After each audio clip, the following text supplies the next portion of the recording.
Hoy es 4 de abril del 2023 y estoy aquí sentada en la cabina de audio con Max Kaiser, politólogo, y con Paco Calderón, caricaturista. Lo vemos tus cartones en el periódico Reforma los domingos y entre semana de vez en cuando.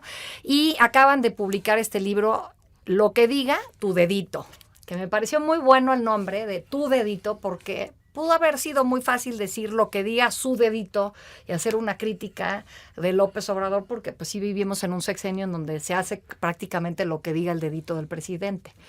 Pero, a ver, platíquenos, ¿por qué lo que diga tu dedito, Max? ¿Cómo sale la idea de este libro? Pues es una de las frases famosas. Primero, muchas gracias por recibirnos aquí en tu programa. Muchas gracias, Ana. Es una de las frases famosas del presidente desde que era jefe de gobierno, ¿no? Cuando le preguntaban si iba a ser candidato a la presidencia, todos ya sabíamos que sí, y él decía lo que diga mi dedito y lo movía en sentido negativo. Uh-huh. Pero hace poquito la volvió a utilizar. 2 veces ha dicho en una mañanera y en Sonora la otra dijo: los de antes creen que van a regresar al poder, los de la oposición creen que van a regresar al poder, lo que diga mi dedito, y volvió a decir que no. Entonces justo lo que Paco y yo decíamos, y por eso le llamamos así al libro, es no, él no entiende que en una democracia es lo que diga el dedito de cada ciudadano. Por eso el tú remarcado con rojo y señalando a la persona que trae una boleta en la mano, ¿no? Y a ver, aquí encontramos lo que pienso que es como un ABC de la política. La política para principiantes podría ser. Se me hace buenísimo que se explique qué es el poder ejecutivo, qué es el poder legislativo, qué es el judicial, cuál es la función de los órganos autónomos, por qué el ejército mexicano, todo esto que a veces en los medios de comunicación damos por sentado que todo el mundo entiende. Pues no todo el mundo ni estudió ciencia política, ni se dedica a esto, ni lo entiende. Y tu participación aquí, Paco, el hecho de poner los cartones y hacerlo didáctico. Platícanos. El cartón tiene una ventaja por encima de cualquier otro periodista, en que inmediatamente el ojo atrapa tu atención. Uh-huh. Y entonces, si quieres hacer un texto ameno y le pones ilustraciones, es infinitamente más fácil y más divertido para la gente seguir el texto que si simple y sencillamente, por decantado y magnífico que esté el texto, nada más es un libro con letritas. Yo siempre he dicho, tenemos la bendición y la maldición del periodismo. La bendición es que cuando tú abres la plana editorial de un periódico, tú lo que ves, por sesudos que sean los analistas, tú incluida, no, lo que tú ves son una serie de planchas grises donde viene tu texto, pero tu ojo inmediatamente se va al cartón donde ves el dibujito. Uh-huh. Así que los primeros que agarramos la atención del lector, pues somos los editorialistas gráficos. La maldición es que dicen, tú eres monero, tú no eres periodista, tú eres de segunda, ¿no? O esperan que tú seas payasito. Y pues eso luego no es lo que uno quiere. Bueno, hay un dicho, una imagen dice más que 1000 palabras. Así es. Sí, si yo recibiera un peso por cada vez que he oído esa frase, yo compraría esta estación. Muy bien. Ahora dice Manual Ciudadano para Indecisos o Decepcionados. O sea, si alguien es afín a un partido, a Morena, al PRI, al PAN, al PRD, este libro, ¿no? No, yo creo que todos los ciudadanos en este momento están decepcionados y frustrados con el partido que sea, ¿no? Es decir, una de las cosas que platicamos desde el principio de este proyecto, Paco y yo, es que la ciudadanía, la clase media, los sin partido, estamos huérfanos, ¿no? Es decir, los que no militamos, los que no somos parte de una red de programas sociales o de una organización afiliada a un partido, estamos huérfanos y no sentimos representación de básicamente nadie. Para ellos es el libro, para todos ellos. Para todos los que quieren entrar a la política, para todos los que quieren ciudadanizarse, o sea, pasar de este concepto genérico global de el pueblo a convertirse en un ciudadano individual con derechos, con exigencias, con obligaciones concretas. Para ellos para que entiendan los conceptos básicos, para que sepan cómo manejarlos y para que sepan cómo entrar en las grandes discusiones. O sea, quisimos hacer un libro que fuera un instrumento de batalla, ¿no? Es decir, que el ciudadano lo trajera ahí a la mano y que se convirtiera en ese latoso que puede hacer un buen argumento de temas muy concretos, ¿no? Mira, ahorita lo abrí, yo iba a buscar otra cosa, pero lo abrí en de la corrupción y la impunidad. y tiene el cartón que sacas, Paco, pues me encanta que está la rata con su guayabera. No puede faltar la guayabera, ¿no? Decías que la gente le atrae cuando su mirada, lo primero que va es al cartón en una plana del periódico. Y yo cuando abría el periódico, cuando mi hijo era más chico, siempre volteaba a ver el cartón y me decía, a ver, explícame qué es esto. Y no siempre es fácil explicar el tema que trata el cartón para pues un niño. Y ahora ya lo entiende creo que mejor que yo, pero... Si es hora cartón que tengas que explicar, es un pésimo cartón. No, bueno, pero si eres un niño de 7 años, no entiendes por qué trae guayabera el ratón, exactamente, ¿no? Pero explicar la corrupción y la impunidad, creo que la corrupción es la palabra del sexenio. Uh-huh. El presidente abusa de ella. De la palabra y del hartazgo. Sí, de las dos cosas y del hartazgo ciudadano que hay en ello. Entonces, a ver, ¿por qué este capítulo? A ver, ese cartón yo creo que es de mis favoritos, porque tienes a una persona que al mismo tiempo es un ratón, que es, digamos, como el animal favorito para ejemplificar a alguien que roba, que es desleal, ¿no? Una rata, ¿no? Uh-huh. Y tiene un parecido, digamos, a una persona muy concreta. Pero también ¿Montiel? Tiene una guayabera. No, es AMLO. Claro, sí es, por supuesto. Pero ves? Es una rata que te está presumiendo su modestia, su frugalidad. Sí. Cuando en realidad, bueno, está siendo tapadera de una corrupción impresionante. Nada más hay que acordarnos de Segalmex, por no decir su propia familia. Sí, totalmente. Y Paco es un genio, la verdad, para los detalles, porque esa guayabera, pues puede ser cualquier político de los últimos 30 años, ¿no? Les encantan las guayaberas, pero además en el saco donde supuestamente está la ganancia, pues hay un pollito que hace pío, ¿no? Sí. Y entonces es muy emblemático de este sexenio, ese pollito y ese saco de ganancias, ¿no? A finales de la semana pasada hice un episodio sobre el tema de los organismos autónomos, cómo los ha atacado constantemente el presidente. Y pues ahorita como el INAI se quedó inoperante porque ya no tiene el suficiente número de... No, espérate. Pues el INE es otra historia también tremenda. Llama más la atención el INE, pero lo que está pasando en el INAI también es terrible, también es escandaloso. Y en COFETEL y en todos los organismos independientes que precisamente lo que buscaban es quitar a los políticos de las decisiones técnicas y dejárselas a los técnicos. En otros países, los técnicos dicen, el país necesita esto. Uh-huh. Esto es lo que tiene que tener el país, come what may. Y los políticos dicen, bueno, yo voy a apoyar esta parte o yo voy a darle preferencia a esta otra, pero nunca se salen de ese cartabón porque saben que eso es lo que requiere el país. Uh-huh. Es decir, el país requiere ferrocarriles, requiere carreteras y requiere aeropuertos, y entonces llega el político y dice, no, pues yo le voy a dar más preeminencia a los ferrocarriles, otro dice a las carreteras, pero todos saben más o menos qué es lo que se requiere. Y acá no, acá inventamos el país, destruimos el país, volvemos a empezar, cada 6 años te vuelven a contar la historia de México desde otra perspectiva, cancelan proyectos multimillonarios para hacer caprichos, dices, es el colmo. Por supuesto, luego se dicen, ¿por qué seremos un país de tercer mundo? Pues sí. Luego hay nombres que suenan muy bonitos. Las empresas productivas del Estado. Pues, ¿quién puede pensar que hay algo mal cuando te hablan de empresa productiva del Estado? Pero el cartón te lo dice todo. Es un elefantote blanco que estamos cargando todos los mexicanos, ¿no? Ese elefantote blanco en este momento representa 1 billón de pesos y de los mexicanos, es decir, 1 millón de millones. O sea, CFE y Pemex, que son las dos empresas productivas del Estado, en este sexenio, solo en lo que va de este sexenio, han perdido 1 billón de pesos de nuestros ingresos. Entonces, estas empresas que iban a ser productivas, que le iban a dar recursos a los ciudadanos, etcétera, por los caprichos de este gobierno, se convirtieron en cargas pesadísimas. En lugar de producir, en lugar de darnos recursos, en lugar de generar bienes públicos, son una carga muy pesada y son por eso ejemplificadas de la mejor manera con un elefante que hay que cargar, porque lo estamos cargando con nuestros impuestos, ¿no? Totalmente. Y bueno, y esto ahorita que dices CFE, apenas la semana pasada nos enteramos, pues, el nepotismo que existe en CFE, y no hablemos de Manuel Bartlett, estancias abajo, como tienen a toda la familia ahí. con un sueldo tote en un gobierno que dice que quiere bajarle los sueldos al INE. Sí, y la familia Gómez Concheiro y como esas, las que quieras.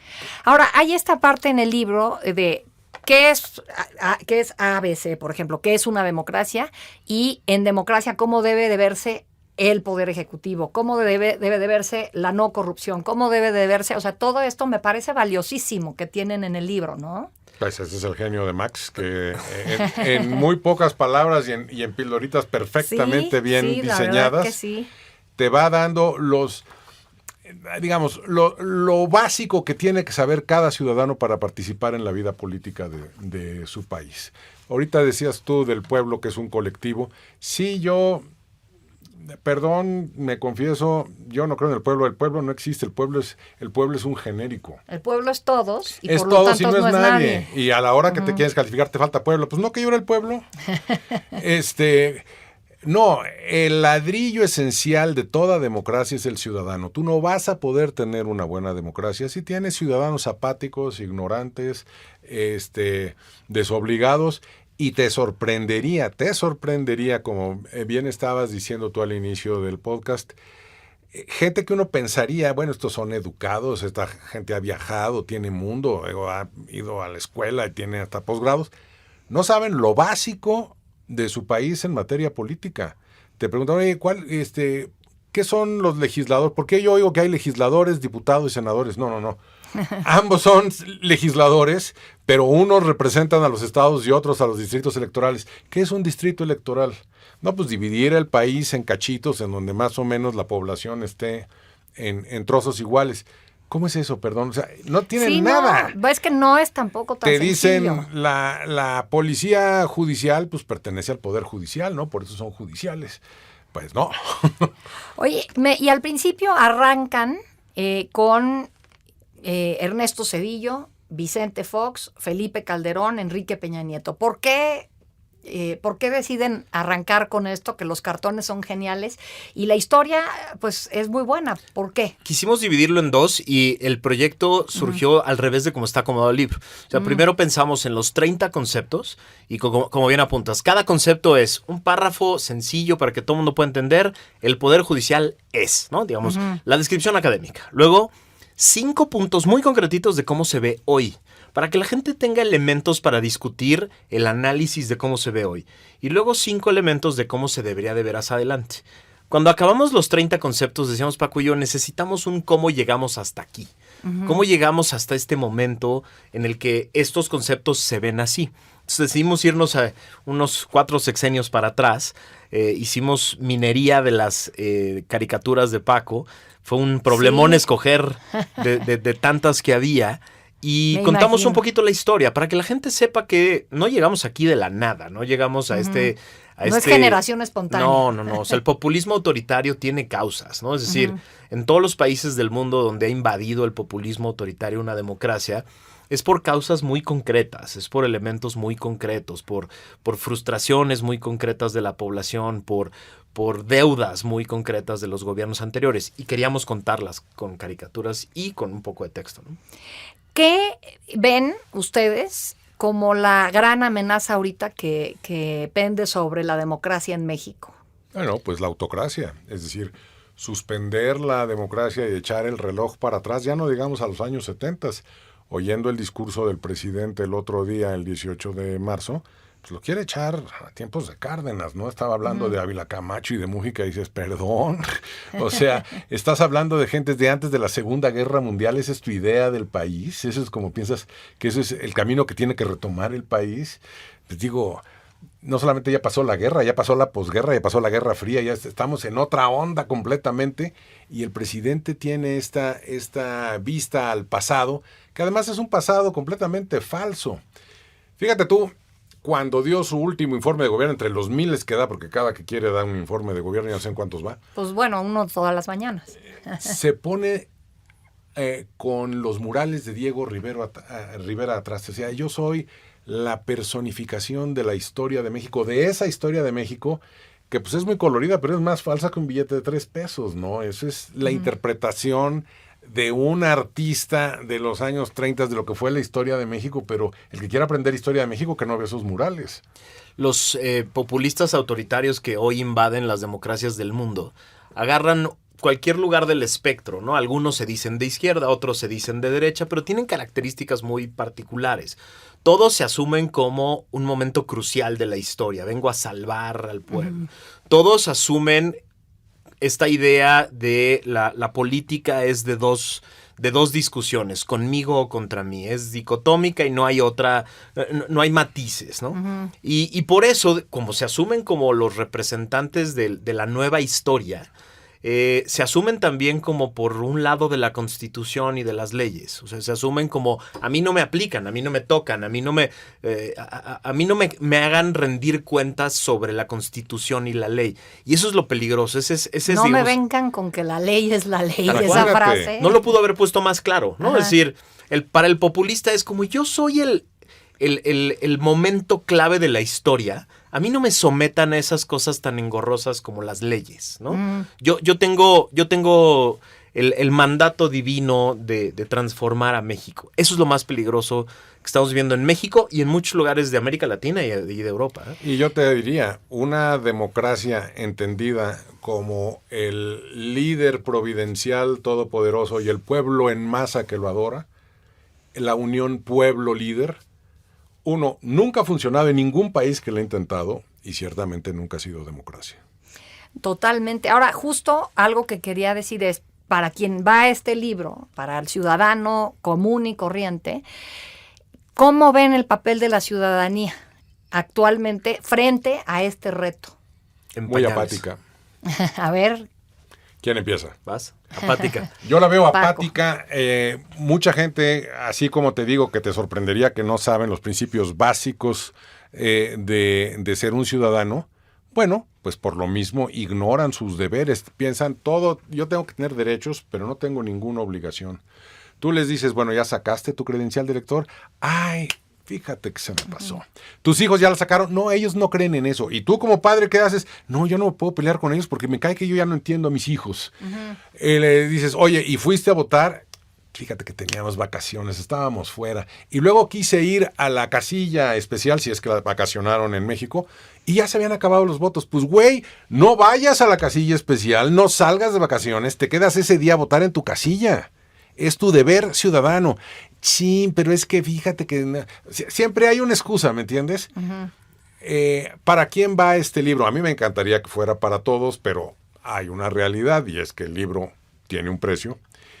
Me gustaría que fuera para la clase media. Si la clase media, que digamos es la columna vertebral de toda democracia, lo lee, yo espero, toco madera, que el libro cumpla su cometido. Max. Y en pañales, estoy totalmente de acuerdo con todo lo que dice Paco en términos de la apatía, pero también en pañales porque conocen muy poco de las grandes discusiones. Pero lo padre es que le quieren entrar. O sea, lo que hemos visto en los últimos meses, desde la reforma energética hasta los temas del INE, ahora con los temas de migración, le quieren entrar a los temas y quieren entenderlos mejor. Entonces, sí hay un hambre muy interesante de hacerlo. La noticia bonita de este libro es que en la preventa en Amazon estuvo en primer lugar un buen rato y luego estuvo en primer lugar en Historia de México y luego en Política y Gobierno y demás. Y se acabó ya la primera impresión. Ya está en la primera reimpresión. Entonces nos da como mucha ilusión de que sí hay ganas de salir, de estar en pañales, a ser adolescentes, ciudadanos adolescentes y de ahí empezar a convertirnos en ciudadanos adultos que, como dice Paco, no solo piden y exigen y manotean, sino que asumen la responsabilidad, ¿no? de conocer y de entrarle a los temas, ¿no? Ahora, una cosa que a mí me preocupa, que yo vi tanto en la marcha de noviembre como en la manifestación esta a favor del INE, vamos aquellos que todavía nos tocó vivir las épocas de la presidencia imperial, del priismo como partido de Estado. Falta que vayan los jóvenes. Los jóvenes piensan que esta democracia en la que vivimos ya está, no se va a ir, digo, ya eso ya es conseguido, ¿no? Es como ir al súper y va a encontrar todos los productos que quieres o abrir el grifo del agua y que va a salir el agua. No, costó muchísimo trabajo y lo que queremos decirles es, está en peligro. Y está en peligro tu futuro, porque pues, finalmente nosotros ya hicimos nuestra vida. Ellos son los que van a tener que lidiar con un partido de Estado, con medios copados por el gobierno, con todo aquello que nosotros nos tocó luchar contra ello y derrotarlos para que otra vez venga la regresión. No se vale. De acuerdísimo. Es Lo que diga tu dedito, de Grijalvo. Max Kaiser, Paco Calderón, muchísimas gracias. Gracias a ti. Por Los platicarnos agradecemos a nosotros. de este libro aquí en Brújula.